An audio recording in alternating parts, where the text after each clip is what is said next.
आदर सम्मान अभिनंदन आभार नमस्कार देवियों सज्जनों, स्वागत आप सभी का आपके अपने YouTube चैनल अभिवानी में। मेरा नाम है अभिषेक के शर्मा। आज है माह का प्रथम दिवस, महीने का पहला दिन, 1 अक्टूबर 2024 दिन है मंगलवार। चैनल पर आए हुए सभी नए सब्सक्राइबर्स का बहुत बहुत स्वागत है आपके अपने चैनल पर। धन्यवाद, आभार आपने सब्सक्राइब किया उसके लिए। KBC play along winner on the hot seat play along जो खेलते हैं, जो मैंने आपको बताया था डेली खेला करिए, जो कि 9 से 10:30 11 तक आता है जब शो आता है सोनी टीवी पर। और ये खेल के गए हैं हॉट सीट तक और 1 करोड़ के सवाल तक पहुंचेंगे, जो आप अपनी स्क्रीन पर देख पा रहे हैं। और कई सारे प्राइजेस तो आप जीत ही सकते हैं। इतने कम समय में इतना बड़ा अमाउंट केवल KBC में ही पॉसिबल है। और ना केवल आप इसमें अमाउंट जीतते हैं, मनी जीतते हैं, बल्कि नेम फेम जीतते हैं। आपको नेम फेम मिलता है और आप सेलिब्रिटी बन जाते हैं। तो ये सोनी लिव ऐप को खोलने के बाद आपको इस बैनर पर क्लिक करना है, पार्टिसिपेट नाउ जहाँ पर लिखा हुआ है। और ये IDFC फर्स्ट बैंक का डेली क्विज़ है, जिसको आप कल यानी कि 2 अक्टूबर 2024 दिन बुधवार को सुबह 10 बजे से पहले यानी कि 9:59 तक कभी भी खेल सकते हैं। और 1000 पॉइंट्स के लिए आपको ये रेमंड का वीकली क्विज़ खेलना चाहिए। यदि आपने नहीं खेला है अभी तक, वीडियो आपको चैनल पर मिल जाएगा। 1000 पॉइंट्स होते हैं, 10 प्रश्न होते हैं। वीकली क्विज़ है, केवल सोमवार को आता है, पूरे सप्ताह लाइव रहता है, तो आप कभी भी खेल सकते हैं। बाकी प्ले अलॉन्ग करना है आपको और पॉइंट्स के लिए। जब शो आएगा 9 से 10:30 11, आप ये सारे प्राइजेस जीत सकते हैं प्ले अलॉन्ग करके। इन सब के लिए आपको जो है प्ले अलॉन्ग करना कंपलसरी मस्ट है। और साथ ही ये सब पॉइंट्स मिलके आपकी रैंक बढ़ाते हैं। जितनी अच्छी आपकी रैंक होगी उतने अधिक आपके चांसेस रहेंगे ये सारे प्राइजेस जीतने के। और मुंबई से कॉल आके, जो कि आपको पहले ट्रिपल F फिर हॉट सीट पर बैठा के कुछ ही मिनटों में लखपति करोड़पति बना सकती है, जो कि गवर्नमेंट जॉब में भी पॉसिबल नहीं है। तो आप जो है IDFC first bank icon, daily quiz icon पे आप क्लिक करेंगे और मोबाइल जी को कोटि कोटि प्रणाम करते हुए शुभारंभ करते हैं ज्ञान के इस अद्भुत खेल का। कौन बनेगा करोड़पति, आरंभ किया जाए। पहला प्रश्न है, पहला अंतर्राष्ट्रीय योग दिवस कब मनाया गया था? पहला अंतर्राष्ट्रीय योग दिवस तो ये मनाया गया था 21 जून 2015 को। और इसका शुभारंभ जो है 2014 में ही हो गया था। ये मोदी जी के कारण ही संभव हो पाया है। 27 सितंबर 2014, 27 सितंबर 2014 को संयुक्त राष्ट्र में महासभा में उन्होंने योग दिवस के लिए प्रस्ताव रखा था। और इसको अमिताभ जी ने करेक्ट कह दिया, तो करेक्ट हो गया। 177 देशों ने समर्थन दिया था। बाकी और भी इनके बारे में मैं आपको बताऊंगा बाद में, थोड़ा थोड़ा आपकी अच्छी जीके करने के लिए आप चाहें तो सुन सकते हैं।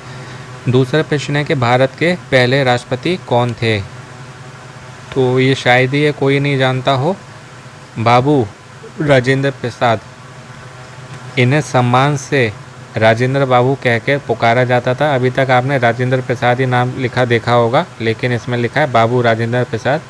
This is the correct answer. वो इसलिए है क्योंकि इन्हें सम्मान से राजेंद्र बाबू कहते थे, इसलिए। तीसरा प्रश्न है, भारत का सबसे छोटा राज्य कौन सा है? सबसे छोटा राज्य भारत का, तो ये गोवा होगा।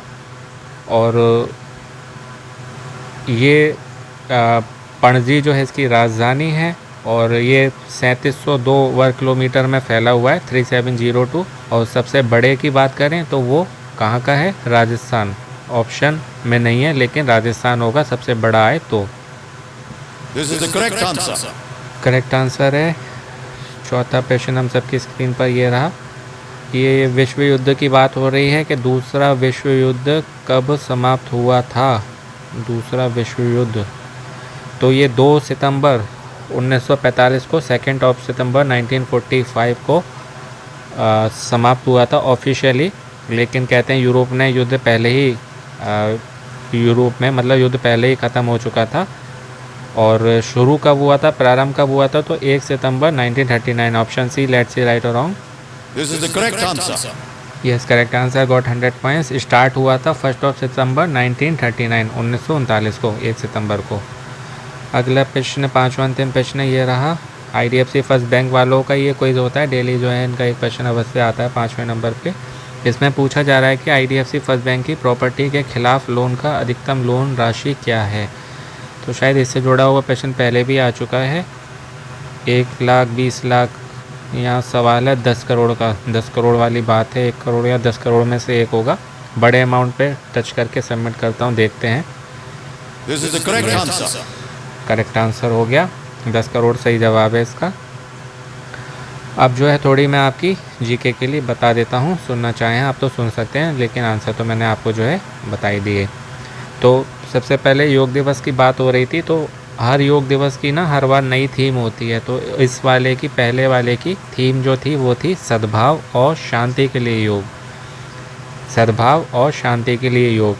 और इसको राजपथ पर सबसे पहले किया गया था मोदी जी के नेतृत्व में, और एवब 35,000 से ज़्यादा लोगों ने और 84 कंट्रीज़ 84 देशों के प्रतिनिधियों ने योग वहाँ पर किया था। क्योंकि जो राजदूत होते हैं ना, भारत के राजदूत विदेश में रहते हैं, विदेशी राजदूत यहाँ रहते हैं सब देशों के, अपने भारत में भी हैं, ऐसे सब देशों के उन देशों में भी हैं, तो वो प्रतिनिधि कहलाते हैं, राजदूत जो होते हैं। और न्यूयॉर्क का जो टाइम्स स्क्वायर है ना, आपने सुना होगा, बहुत बड़ी बड़ी चीज़ें होती हैं उस पर दिखाई जाती हैं। तो वो 30,000 लोगों ने एक साथ योग किया था, वो वहाँ पर दिखाया गया था न्यूयॉर्क के टाइम स्क्वायर पर। और ये गिनीज़ वर्ल्ड रिकॉर्ड में भी दर्ज है। 2 गिनीज़ वर्ल्ड रिकॉर्ड मिले हैं इस चीज़ को। एक तो 35,985 ये रिकॉर्ड है, 35,985 ये रिकॉर्ड है एक साथ इतने लोगों का बड़ी संख्या में योग करने का। दूसरा, एक ही योग कार्यक्रम में सबसे ज़्यादा देशों की भागीदारी का रिकॉर्ड 84 देश, जो मैंने अभी आपको बताया था 84 देशों की। तो ये 2 रिकॉर्ड हैं, पूछे जाएं तो इसको अच्छे से याद कर लीजिएगा। अब बात की जाए कि 1 जून को ही क्यों मनाया जाता है, यही डेट क्यों चुनी गई, तो उत्तरी गोलार्ध जो है ना, हमारे जो साउथ पोल नॉर्थ पोल हैं, तो साउथ पोल जो है उत्तरी गोलार्ध, तो वहाँ पर ये साल का सबसे लंबा दिन होता है, सबसे बड़ा दिन होता है, जिसे ग्रीष्म संक्रांति के नाम से भी जाना जाता है। ग्रीष्म संक्रांति, गर्मी वाली जो संक्रांति होती है वो, इसलिए 21 जून का दिन चुना। और जब 27 सितंबर 2014 को संयुक्त राष्ट्र महासभा में उन्होंने प्रस्ताव रखा था मोदी जी ने, तो उसको 177 कंट्रीज़, 177 सदस्य देशों ने समर्थन दिया था। अगली बात राजेंद्र प्रसाद जी की। भारतीय गणराज्य का जो हमारा संविधान है उसको के निर्माण में इन्होंने महत्वपूर्ण भूमिका निभाई थी। और 1946 और 47 में ये कृषि और खाद्य मंत्री भी रह चुके हैं। भारतीय राष्ट्रीय कांग्रेस के अध्यक्ष के रूप में भी इन्होंने अपनी महत्वपूर्ण भूमिका निभाई है। और ये भारतीय स्वतंत्रता सेनानी भी थे। 1962 में 1962 में इन्हें भारत रत्न भी मिला है। और इनका कार्यकाल की बात करें तो 26 जनवरी 1950 जब गणतंत्र लागू हुआ था, 26 जनवरी 1950 से 13 मई 1962 13 मई 1962 तक ये रहे थे। अब बात हो रही थी सबसे छोटा जो हो रहा था राज्य कौन सा है, तो गोवा के बारे में कुछ इंपॉर्टेंट फैक्ट्स आपको बता देता हूँ। भारत का ये 25वां राज्य है। पुर्तगालियों से आज़ादी इसको 1961 में मिली थी, 1961 में। गोवा के सभी गाँव में आपको डाकघर मिलेंगे। ये पूछा जाए कौन सा वो राज्य है जिसमें सभी गाँवों में डाकघर है, तो वो गोवा है। और यहाँ पर जो है राष्ट्रीय समुद्र विज्ञान संस्थान है। यहाँ की राजभाषा जो है वो कोंकणी है। गोवा का सबसे बड़ा शहर वास्को डी गामा है। और सबसे बड़े की बात मैंने बताया था आपको, राजस्थान है, वो है लगभग 3,42,239 वर्ग किलोमीटर, 3,42,239 वर्ग किलोमीटर। और राजस्थान को महलों का राजा कहा जाता है। राजस्थानी और मारवाड़ी यहाँ की प्रमुख भाषाएं हैं। दूसरे सबसे बड़े राज्य की बात करें तो वो मध्य प्रदेश है, जिसकी राजधानी भोपाल है। तीसरे नंबर पे महाराष्ट्र आता है। उत्तर प्रदेश जो है वो जनसंख्या के हिसाब से भारत का सबसे बड़ा राज्य है। उत्तर प्रदेश की आबादी केवल इतनी है जितनी पूरे पाकिस्तान की भी आबादी नहीं है। और गुजरात जो है वो 5वां सबसे बड़ा राज्य है भारत का, जिसकी राजधानी गांधीनगर है। जो विश्व युद्ध की बात हो रही थी तो उसमें दुनिया के 50 से ज़्यादा देशों ने भाग लिया था, वो शामिल थे। और इसमें अमेरिका ने 6 अगस्त 1945 को हिरोशिमा नागासाकी, आपने नाम सुना होगा, परमाणु बम गिराए थे, तो अमेरिका ने गिराए थे। 6 अगस्त 1945 को हिरोशिमा पर और 9 अगस्त 1945 को उसके 3 दिन बाद 9 अगस्त 1945 को नागासाकी पर परमाणु बम गिराए थे अमेरिका ने। और आपने सुना होगा हिटलर बहुत बड़ा तानाशाह था, तो इतना बड़ा था लेकिन उसने 30 अप्रैल 1945 को 30 अप्रैल 1945 को आत्महत्या कर ली थी।